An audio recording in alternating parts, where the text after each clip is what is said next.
11ই August 2025। রাত তখন প্রায় 12টা। মধ্যবয়সী এক ব্যক্তি, যার বয়স আনুমানিক 45 বছর, ঘরের ভেতরে ক্রমাগত পায়চারি করছিলেন। তার চোখে মুখে স্পষ্ট উদ্বেগের ছাপ। তিনি বারবার তার হাতে থাকা একটি ফোন থেকে একটি নির্দিষ্ট নাম্বারে ডায়াল করার চেষ্টা করছিলেন, কিন্তু প্রতিবারই ওই পাশ থেকে একটি সক্রিয় বার্তা আসছিল, নাম্বারটি বন্ধ রয়েছে। আর এই ব্যক্তির নাম ছিল সঞ্জয় কুমার। সকাল 8:30টায় তার 18 বছর বয়সী মেয়ে মনীষা যখন নার্সিং কলেজের উদ্দেশ্যে বাড়ি থেকে বের হয়, তখন সব কিছুই স্বাভাবিক ছিল। কিন্তু বিকাল গড়িয়ে সন্ধ্যা নামার পরেও যখন মেয়ে বাড়িতে ফিরে আসেনি, তখন থেকেই পরিবারের উদ্বেগ শুরু হয়। 6:26 মনীষার নাম্বার থেকে সঞ্জয় কুমারের মোবাইলে একটি মিসড কল এসেছিল, কিন্তু কাজের ব্যস্ততার কারণে তিনি তখন ফোনটি তুলতে পারেননি। এর ঠিক 4 মিনিট পর, অর্থাৎ 6:30 যখন তিনি পাল্টা ফোন করেন, তখন থেকেই মনীষার ফোন বন্ধ পাওয়া যাচ্ছিল। স্থানীয় লোহারু থানায় যোগাযোগ করা হলেও পুলিশ বিষয়টিকে গুরুত্ব দিয়ে দেখেনি। 11ই আগস্টের রাত 12টা বাজার ঠিক আগ মুহূর্তে সঞ্জয় কুমারের ফোনে হঠাৎ মনীষার নম্বর থেকে কল আসে, কিন্তু স্ক্রিনে আঙুল ছুঁয়ে ফোনটি রিসিভ করার আগেই লাইন কেটে যায়। কয়েক সেকেন্ডের ব্যবধানে সঞ্জয় কুমার যখন সেই নাম্বারে কল ব্যাক করেন, ততক্ষণে ফোনটি আবারও সুইচ অফ হয়ে যায়। এই রহস্যময় ফোন কলের পর পুরো পরিবার চরম উৎকণ্ঠার মধ্যে বাকি রাত এবং পুরো দিনটা অতিবাহিত করে, অর্থাৎ 12ই আগস্টের দিনটি অতিবাহিত করে। নিজেদের মতো করে চারপাশে খোঁজাখুঁজি করেও যখন মনীষার কোনো সন্ধান পাননি, তখন তারা হতাশ হয়ে বাড়িতে ফিরে আসে। এরপরে আসে 13ই আগস্ট সকাল।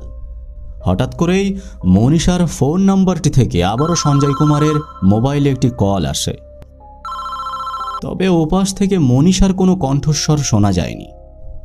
এক অপরিচিত ব্যক্তি সংক্ষিপ্ত ভাষায় শুধু একটি বার্তা দেয়, যদি নিজের মেয়েকে খুঁজতে চাও তবে দ্রুত সিংঘানি গ্রামের পাশের মাঠে যাও। এরপরে কোনো কিছু চিন্তা না করেই সঞ্জয় কুমার তার স্ত্রী সিংঘানি গ্রামের সেই নির্দিষ্ট মাঠের দিকে দৌড়াতে শুরু করেন। কিন্তু সেখানে পৌঁছে তারা যে দৃশ্য দেখতে পান, তা দেখার জন্য তারা প্রস্তুত ছিলেন না। কারণ মাঠের মাঝখানে পড়েছিল তাদের মেয়ের নিথর দেহ। তার মাথাটি শরীর থেকে প্রায় ছিন্ন করা ছিল এবং পুরো শরীরে গভীর আঘাতের চিহ্ন স্পষ্ট হয়ে উঠেছিল। স্বাগতম, আমি শাহিদ। আজকের এই ঘটনাটি এমন একটি বিষয় যা শোনার পর আপনারা বর্তমান আইন ব্যবস্থা এবং সাধারণ মানুষের নিরাপত্তা নিয়ে ভাবতে বাধ্য হবেন। তো চলুন আমরা বেশি কথা না বলে মূল ঘটনার ভিতরে প্রবেশ করব। তবে তার আগে যারা নিয়মিত আমাদের ভিডিও দেখেন কিন্তু চ্যানেলটি এখনও সাবস্ক্রাইব করেননি, তারা অবশ্যই চ্যানেলটিকে সাবস্ক্রাইব করে আমাদের পাশে থাকবেন। তো চলুন শুরুতেই দেখে নেওয়া যাক কে ছিল এই তরুণী এবং কী ছিল তার পরিচয়। হরিয়ানার ভিওয়ানি জেলার ধনীলক্ষণ গ্রামে জন্ম হয় মনীষার। সাধারণ এক নিম্ন মধ্যবিত্ত পরিবারে বড় সন্তান হিসাবে বেড়ে ওঠেন তিনি। বাবা সঞ্জয় কুমার পেশায় একজন সাধারণ কর্মী ছিলেন, যিনি নিজের সীমিত আয়ের মাধ্যমেই পরিবার চালানোর চেষ্টা করতেন। মনীষা ছাড়াও এই পরিবারে ছিল তার আরও ছোট দুটো ভাই বোন। ছোটবেলা থেকেই মনীষা শান্ত এবং দায়িত্বশীল স্বভাবের ছিল। নিজের কাজ নিজে করা এবং পরিবারের পাশে দাঁড়ানোর মানসিকতার কারণে প্রতিবেশীদের কাছে সে খুব পরিচিত মুখ হয়ে ওঠে। গ্রামের স্থানীয় স্কুলেই মনীষার প্রাথমিক এবং মাধ্যমিক শিক্ষা সম্পন্ন হয়। তো সম্প্রতি মনীষা দ্বাদশ শ্রেণীর পড়াশোনা শেষ করে এবং নিজের উচ্চশিক্ষার জন্য আরও ভালোভাবে প্রস্তুতি নিতে শুরু করে। তার মূল লক্ষ্য ছিল নার্সিং পেশায় যুক্ত হওয়া, যার জন্য সে স্থানীয় একটি নার্সিং কলেজে ভর্তির প্রক্রিয়া এবং প্রয়োজনীয় তথ্যাদি সংগ্রহ করছিল। শুধুমাত্র নিজের পড়াশোনা নয়, পরিবারের আর্থিক টানাপোড়েনের কিছুটা সাহায্য করার জন্য সে বাড়ির কাছেই একটি প্লে স্কুলে ছোট শিশুদের পড়াশোনার কাজ শুরু করে। এভাবেই তার দিন চলতে থাকে। এর মধ্যেই চলে আসে 11ই আগস্ট 2025। অন্যান্য দিনের মতোই সকাল 8:30টার দিকে মনীষা বাড়ি থেকে বের হয়। যাওয়ার সময় সে পরিবারকে জানায় যে সে স্কুলের ডিউটি শেষ করে নার্সিং কলেজে যাবে এবং ভর্তির বিষয়ে কথা বলবে, তাই বাড়ি ফিরতে হয়তো তার কিছুটা দেরি হতে পারে। দুপুর প্রায় 1:30টার দিকে সে স্কুল থেকে বের হয়ে নার্সিং কলেজের দিকে যায়, কিন্তু সন্ধ্যা নেমে যাওয়ার পরেও সে বাড়িতে না ফেরায় পরিবারের সদস্যরা তার সঙ্গে যোগাযোগ করার চেষ্টা করেন। এরপরে বিকাল 6:26 মনীষার নাম্বার থেকে তার বাবার মোবাইলে একটি ফোন এলে ব্যস্ততার কারণে তিনি সেটা রিসিভ করতে পারেননি। তারপরে তার বাবা যখন আবার সেই ফোন কল ব্যাক করে তখন ফোনটা সুইচ অফ বলে। এভাবে অস্বাভাবিকভাবে ফোন বন্ধ থাকায় পরিবারের উদ্বেগ বাড়তে থাকে। তারা আত্মীয় স্বজন এবং মনীষার পরিচিতদের বাড়িতে গিয়ে খোঁজ খবর নিতে শুরু করে। কোনো সন্ধান না পেয়ে রাতে তারা লোহারু থানায় যান নিখোঁজ ডায়েরি করার জন্য, কিন্তু কর্মরত পুলিশ কর্মকর্তারা বিষয়টিকে গুরুত্ব না দিয়ে সাধারণ ঘটনা হিসাবেই এড়িয়ে যান এবং তদন্ত শুরু করতে অস্বীকৃতি জানান। তো তারা বাধ্য হয়ে সেখান থেকে ফিরে আসে। এর মধ্যেই রাত 12টার দিকে সঞ্জয় কুমারের ফোনে মনীষার নাম্বার থেকে আবারও কল আসে, যা রিসিভ করার আগেই কেটে যায় এবং পুনরায় চেষ্টা করলে ফোন বন্ধ দেখায়। 12ই আগস্টের পুরো দিনটি এভাবে কেটে যায়। 13ই আগস্ট সকালে মনীষার ফোন থেকে আবারও একটি কল আসে, যেটা আপনারা প্রথমেই শুনেছিলেন। ওপাশ থেকে একজন অপরিচিত ব্যক্তি ছিল, যিনি অত্যন্ত সংক্ষিপ্ত গলায় জানিয়েছিলেন সিংঘানি গ্রামের মাঠে গেলে তার মেয়েকে পাওয়া যাবে। তো এরপরেই তার পরিবার দ্রুত ছুটে সেই মাঠের দিকে রওনা হয় এবং তার মেয়েকে ওইভাবে ওই অবস্থায় দেখতে পায়, যেখানে তার দেহ ছিল ক্ষতবিক্ষত, মাথা শরীর থেকে প্রায় আলাদা। তো মনীষার এই দৃশ্য দেখার পর সেখানকার কিছু স্থানীয় মানুষ এবং গ্রামের প্রধান তড়িঘড়ি করে নিকটবর্তী লোহারু থানায় খবর দেন। খবর পেয়ে পুলিশ দলবল নিয়ে ঘটনাস্থলে পৌঁছায়। তারা অপহরণের জায়গাটি ঘিরে ফেলে এবং সেখান থেকে লাশটি উদ্ধার করে তারা ময়নাতদন্তের জন্য ভিওয়ানি জেলা হাসপাতালে পাঠানোর ব্যবস্থা করে। কিন্তু এই ময়নাতদন্তের প্রক্রিয়া এবং তার পরবর্তী ফলাফলই পুরো ঘটনার মোড় সম্পূর্ণ ঘুরিয়ে দেয়। ভিওয়ানি হাসপাতালে প্রথম ময়নাতদন্তের রিপোর্ট সম্পন্ন হওয়ার পর যখন প্রাথমিক রিপোর্ট প্রকাশ করা হয়, তখন সেখানে এক চাঞ্চল্যকর দাবি করা হয়। রিপোর্টে উল্লেখ করা হয় মনীষাকে হত্যা করা হয়নি, বরং সে বিষাক্ত কীটনাশক খেয়ে হত্যা করেছে। চিকিৎসকদের তৈরি সেই রিপোর্টের ভাষা অনুযায়ী মৃত্যুর কারণ ছিল বিষক্রিয়া এবং শরীরে কোনো ধরনের খুনের স্পষ্ট প্রমাণ মেলেনি। এই রিপোর্ট সামনে আসতেই মনীষার পরিবার সরাসরি প্রত্যাখ্যান করেন। তাদের পক্ষ থেকে তীব্র আপত্তি জানিয়ে বলা হয়, যে অবস্থায় লাশটিকে উদ্ধার করা হয়েছে তার সাথে তার এই তত্ত্ব কোনোভাবেই গ্রহণযোগ্য নয়। মাঠ থেকে যখন দেহটি উদ্ধার করা হয় তখন মনীষার শরীরে পোশাক ছেঁড়া ছিল, চোখ দুটো বাইরে বেরিয়ে এসেছিল এবং তার ঘাড়ের অংশটি শরীর থেকে প্রায় বিচ্ছিন্ন অবস্থায় ছিল। এই বাহ্যিক ভয়াবহতার সাথে ময়নাতদন্তের রিপোর্টের কোনো সামঞ্জস্যতাই নেই। পোস্টমর্টমের রিপোর্টের এই খবর গ্রামে ছড়িয়ে পড়লে স্থানীয় বাসিন্দা এবং সাধারণ মানুষ তীব্র উত্তেজনার সৃষ্টি করে। তারা পুলিশের বিরুদ্ধে পক্ষপাতিত্ব এবং গাফিলতির অভিযোগ এনে হাসপাতাল এবং থানার বাইরে জড়ো হয়ে বিক্ষোভ শুরু করে। সাধারণ মানুষের মূল প্রশ্ন ছিল, যদি এটি বিষ পানে আত্মহত্যায় হয়ে থাকে তবে মেয়েটির শরীর জুড়ে এত ক্ষতবিক্ষত এবং ঘাড় আলাদা করার চেষ্টা কিভাবে করা হয়েছে। এবং এভাবেই জনরোষ বাড়তে থাকলেও পুলিশ প্রশাসন প্রাথমিক পর্যায়ে নিজেদের তৈরি তত্ত্ব এবং হাসপাতালের এই রিপোর্টের পক্ষেই অবস্থান নেয়। তারা ঘটনাটিকে আত্মহত্যা হিসাবে ফাইল বন্ধ করার চেষ্টা চালিয়ে যেতে থাকে, কিন্তু পরিবারের সদস্যরা এবং ক্ষুব্ধ জনতা স্পষ্ট জানিয়ে দেন, এই ভুয়া রিপোর্ট তারা কোনোভাবেই মেনে নেবে না। তারা এই অনড় অবস্থান থেকে অবিলম্বে কোনো নিরপেক্ষ এবং উন্নত মানের চিকিৎসা কেন্দ্রে দ্বিতীয়বার ময়নাতদন্ত করার দাবি তোলেন। আর এই দাবির ফলেই পরিস্থিতি এমন একটি জায়গায় পৌঁছে যায় যখন প্রশাসনের পক্ষে এই দাবি এড়িয়ে যাওয়ার কোনোভাবেই সম্ভব ছিল না। জনগণের তীব্র ক্ষোভ এবং আইন শৃঙ্খলার অবনতির আশঙ্কা এরকম একটা জায়গায় পৌঁছে যায় যা থেকে শেষ পর্যন্ত কর্তৃপক্ষ নতুন করে ময়নাতদন্তের সিদ্ধান্ত নিতে বাধ্য হয়। এরপর মনীষার মৃতদেহ দ্বিতীয়বার ভালোভাবে পরীক্ষার জন্য পিজিআইকে পাঠানো হয়। রোহতক থেকে দ্বিতীয় ময়নাতদন্তের রিপোর্টটি মানুষের সামনে আসা মাত্রই পুরো মামলার দৃশ্যপট বদলে যায়। এই রিপোর্টে চিকিৎসকরা স্পষ্টভাবে উল্লেখ করেন যে মৃত্যুর পূর্বে মনীষা তীব্র সংগ্রাম এবং ধস্তাধস্তি করেছিল। ভিকটিমের পোশাক ছেঁড়া থাকায় যে তথ্য পরিবার শুরুতেই দিয়েছিল, রিপোর্টে সেটিরও সত্যতা মেলে, যা মৃত্যুর আগে তার উপরে সম্ভাব্য নিপীড়ন বা জোর জুলুম করার চেষ্টার দিকেও সরাসরি ইঙ্গিত দেয়। প্রথম হাসপাতালে দেওয়া হত্যার তত্ত্ব যে সম্পূর্ণ ভিত্তিহীন ছিল, রোকের এই রিপোর্টটি তা বৈজ্ঞানিকভাবে প্রমাণ করে দেয়। এই নতুন রিপোর্ট পাওয়ার পর এলাকার পরিস্থিতি আরও উত্তাল হয়ে ওঠে। মনীষার পরিবারও এই দ্বিতীয় রিপোর্টকে সমর্থন করেন এবং প্রথম তদন্তকারী দল ও চিকিৎসকদের বিরুদ্ধে তথ্য গোপনের অভিযোগ আনেন। ন্যায় বিচারের দাবিতে তারা স্পষ্ট জানিয়ে দেয়, যতক্ষণ না এই অপরাধের প্রকৃত সত্য উদ্ঘাটিত হচ্ছে এবং অপরাধীদের চিহ্নিত করা যাচ্ছে, ততক্ষণ পর্যন্ত তারা মনীষার শেষকৃত্য বা দাহ সম্পন্ন করবে না। পরিবারের এই সিদ্ধান্তের সঙ্গে সম্মতি প্রকাশ করে গ্রামবাসী ও আশেপাশের মানুষ রাজপথে নেমে আসে। জনতা এবং পুলিশের মুখোমুখি অবস্থানে পুরো এলাকায় তীব্র উত্তেজনার সৃষ্টি হয়। পরিস্থিতি নিয়ন্ত্রণের বাইরে চলে যাচ্ছে দেখে রাজ্য সরকার দ্রুত হস্তক্ষেপ করতে বাধ্য হয়। কর্তব্যের চরম অবহেলা এবং মামলার শুরুতেই গাফিলতি দেখানোর অপরাধে ভিওয়ানি জেলার তৎকালীন পুলিশ এসপি এবং লোকাল থানার 5 জন পুলিশকে তাৎক্ষণিকভাবে চাকরি থেকে সাসপেন্ড করা হয়। প্রশাসনিক এই পদক্ষেপের মধ্যেই 2025 সালের 18ই আগস্টে স্থানীয় পুলিশ প্রশাসনের পক্ষ থেকে একটি নতুন দাবি উত্থাপন করা হয়, যা চলমান পরিস্থিতিকে আরও জটিল করে তোলে।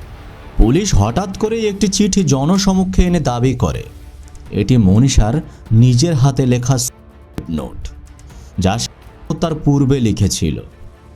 এই চিঠিটির মূল বিষয়বস্তু ছিল হত্যার ইঙ্গিত, যা মূলত ঘটনার শুরু থেকে পুলিশের দেওয়া বিষ পানের তত্ত্বকেই সমর্থন করে যাচ্ছিল।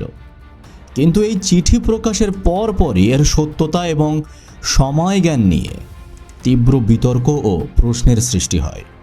মনীষার পরিবার এবং আন্দোলনকারী জনতা সরাসরি প্রশ্ন তোলে, যদি এই নোটটি মনীষার মরদেহের কাছ থেকে বা তার ব্যাগ থেকেই উদ্ধার করা হয়ে থাকে, তবে পুলিশ কেন দীর্ঘ 5 দিন ধরে এটি গোপন করে রাখল?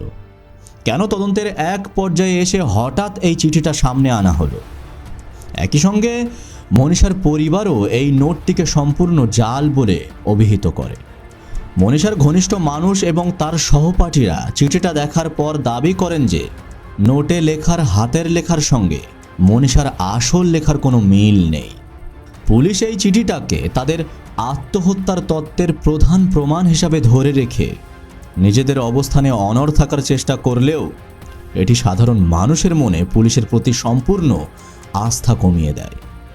এই ঘটনাটি মামলার একটি নতুন রহস্যের জন্ম দেয়, যেখানে আত্মতত্ত্বের পেছনে কোনো বড় অপরাধ ঢাকার চেষ্টা চলছে কিনা তা নিয়েই সন্দেহ জোরালো হয়। এই চিঠি বিতর্ককে কেন্দ্র করে ন্যায় বিচারের দাবি এবং চলমান আন্দোলন আরও তীব্র রূপ ধারণ করে, যা শেষ পর্যন্ত সম্পূর্ণভাবে সিবিআইয়ের হাতে তুলে দেওয়ার দাবিকে চূড়ান্ত পর্যায়ে নিয়ে যায়। পুলিশের এই বিতর্কিত চিঠি প্রকাশের পর পরিস্থিতি যখন আরও জটিল রূপ নেয়, ঠিক সেই মুহূর্তে এই ঘটনায় আনুষ্ঠানিকভাবে প্রবেশ করে হরিয়ানার ঐতিহ্যবাহী খাপ পঞ্চায়েত। রাজ্যের প্রায় 36টি খাপ সংগঠন একজোট হয়ে সরাসরি মনীষার পরিবারের পাশে এসে দাঁড়ায়। খাপ নেতাদের এই সম্পৃক্ততা পুরো ঘটনাটিকে সিংহানি গ্রামের গণ্ডি পেরিয়ে এক মুহূর্তের মধ্যে রাজ্য জুড়ে একটা বড় ইস্যুতে পরিণত হয়। খাপ সংগঠনগুলো স্পষ্টভাবে ঘোষণা করে যে তারা মনীষার পরিবারকে এই আইনি ও সামাজিক লড়াইয়ে একা ছেড়ে দেবে না। তাদের এই দৃঢ় অবস্থানের কারণে জনসমর্থনের পরিধি দ্রুত বিস্তৃত হতে থাকে।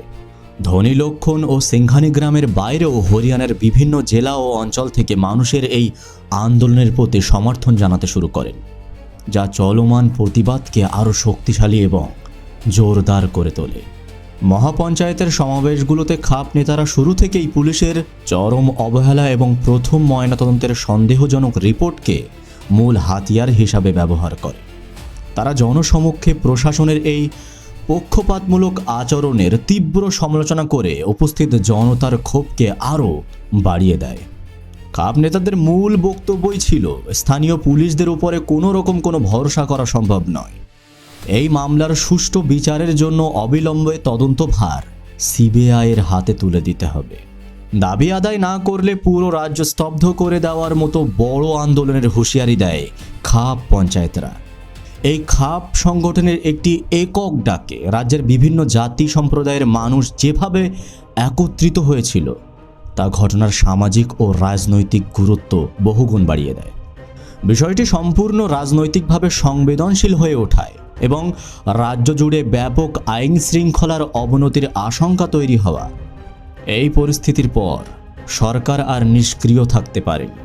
খাপ পঞ্চায়েতের তীব্র চাপ এবং জনতার নজিরবিহীন ঐক্যের কারণেই শেষ পর্যন্ত প্রশাসন পিছু হাঁটতে বাধ্য হয় এবং মামলাটি সিবিআইয়ের হাতে হস্তান্তর করার চূড়ান্ত সিদ্ধান্ত গৃহীত হয়।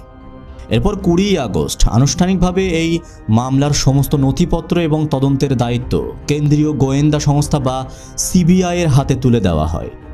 তদন্তের দায়িত্ব হস্তান্তরের পাশাপাশি মৃত্যুর আসল কারণ নিয়ে তৈরি হওয়া বিভ্রান্তি দূর করতে সরকার আরও একটি বড় পদক্ষেপ নেয়।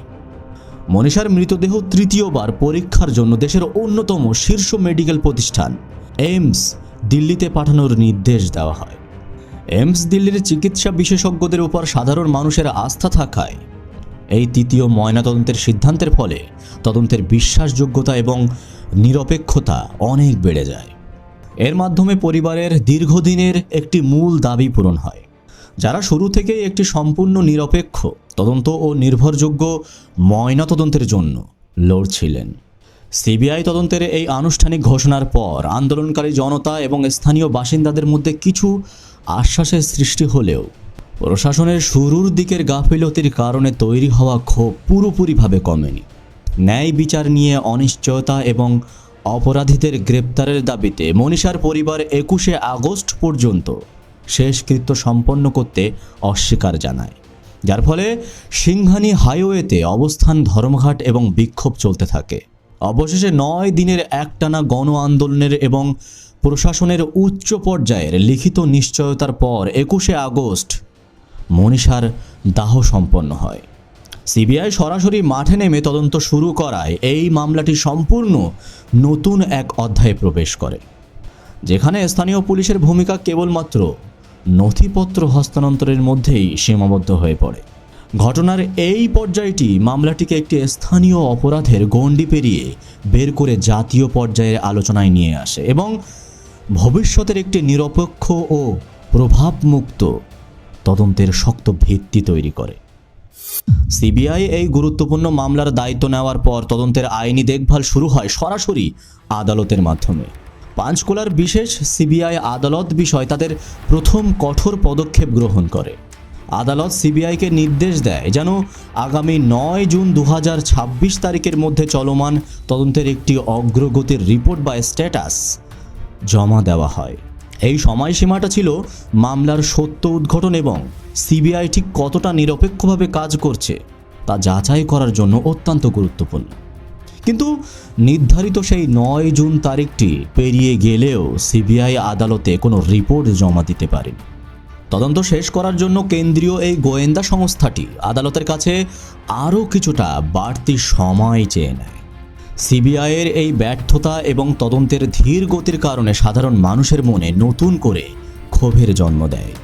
পরিস্থিতি বিবেচনা করে আদালত সিবিআইয়ের এই আবেদন মঞ্জুর করে এবং আগামী 14 আগস্ট 2026 সাল পর্যন্ত নতুন একটি চূড়ান্ত সময়সীমা বা শেষ সময় নির্ধারণ করে দেয়। আদালতের এই নতুন সিদ্ধান্তের ফলে মনীষার পরিবার চরম হতাশ হয়ে পড়ে। 10 মাস পেরিয়ে যাওয়ার পরও কোনো স্পষ্ট ফলাফল না আসায় তারা মনে করতে শুরু করে যে এই তদন্ত প্রক্রিয়াকে ইচ্ছা করে দীর্ঘ করা হচ্ছে। এই বিলম্বের কারণে সিবিআইয়ের নিরপেক্ষতা এবং পুরো তদন্তের বিশ্বাসযোগ্যতা নিয়েই সাধারণ মানুষের মনে বড় ধরনের প্রশ্ন দেখা দেয়। তদন্তের এই দীর্ঘসূত্রতাকে কেন্দ্র করে খাপ পঞ্চায়েত এবং স্থানীয় সংগঠনগুলো তাদের আন্দোলন আরও জোরদার করার সিদ্ধান্ত নেয়। তারা স্পষ্ট জানিয়ে দেয় আদালতের এই সময় বাড়িয়ে দেওয়ার কারণ হিসাবে ব্যবহার করে যদি মূল অপরাধীকে আড়াল করার চেষ্টা করা হয় তবে তা কোনোভাবেই মেনে নেওয়া হবে না। একদিকে খাপ পঞ্চায়েতের লাগাতার আন্দোলনের চাপ, অন্যদিকে আদালতের আইনি বাধ্যকতা, এই দুটির মাঝে পড়েও রাজ্য সরকারও পরিস্থিতি সামলাতে বেশ কঠিন পরিস্থিতির মুখে পড়েছে। আদালতের এই দ্বিতীয় নির্দেশ এবং তদন্তের বিড়ম্বই মূল শান্ত থাকা আন্দোলনকে পুনরায় তীব্র করে তুলেছে এবং পুরো মামলাটিকে আরও জটিল এক অধ্যায়ে দাঁড় করিয়ে দিয়েছে। প্রিয় দর্শক, মামলার শেষ পর্যন্ত পাওয়া আপডেট অনুযায়ী আগামী 14ই আগস্টের মধ্যে যদি সিবিআই তাদের চূড়ান্ত রিপোর্ট জমা না দেয় তবে পুরো রাজ্য জুড়ে আবারও বড় ধরনের আন্দোলন শুরু হবে। এই কেসের বর্তমান পরিস্থিতি নিয়ে এখনও পর্যন্ত এর থেকে বেশি কিছু জানা যায়নি, তবে ভবিষ্যতে যদি নতুন কোনো তথ্য বা আপডেট আসে আমি অবশ্যই তা আপনাদের সামনে নিয়ে আসার চেষ্টা করব। আমি জানি আজকের এই ঘটনাটি পুরোপুরিভাবে একটি সম্পূর্ণ কেস নয়, কারণ এখানে শেষ পর্যন্ত অপরাধী কে বা কারা তা নিশ্চিত করে জানা যায়নি। তবুও এই বিষয়টি নিয়ে ভিডিও তৈরি করার মূল উদ্দেশ্য হলো আমাদের আইনি ব্যবস্থার বর্তমান অবস্থা আপনাদের সামনে তুলে ধরা। আজ দীর্ঘ 10 মাস পেরিয়ে যাওয়ার পরও একটি মেয়ের মৃত্যুর আসল আসামিকে তা এখনও মানুষের সামনে আসেনি। আমরা জানি না এই ঘটনার পেছনে আসলে কে রয়েছে কিংবা সেদিন ঠিক তার সঙ্গে কি ঘটেছিল, তবে আমরা সবাই মন থেকেই চাই মনীষার সাথে ঘটে যাওয়া অন্যায়ের বিচার হোক এবং তার পরিবার যেন প্রকৃত ন্যায় বিচার পায়। এই পুরো ঘটনার পরিপ্রেক্ষিতে আপনাদের মতামত কি? আপনাদের মনে যদি কোনো প্রশ্ন বা বিচার বিশ্লেষণ থাকে তা অবশ্যই নিচের কমেন্ট বক্সে কমেন্ট করে জানাবেন, কারণ আপনাদের প্রতিটি কমেন্ট আমাকে উৎসাহিত করে এবং আমার কাজকে এগিয়ে নিয়ে যেতে সাহায্য করে। তো যাই হোক, আজকের ঘটনা এখানেই শেষ করছি। দেখা হবে পরের কোনো ভিডিওতে। সে পর্যন্ত সুস্থ থাকবেন, ভালো থাকবেন, সতর্ক থাকবেন এবং কাউকে মন প্রাণ দিয়ে বিশ্বাস করার আগে তাকে ভালোভাবে যাচাই করে নেবেন।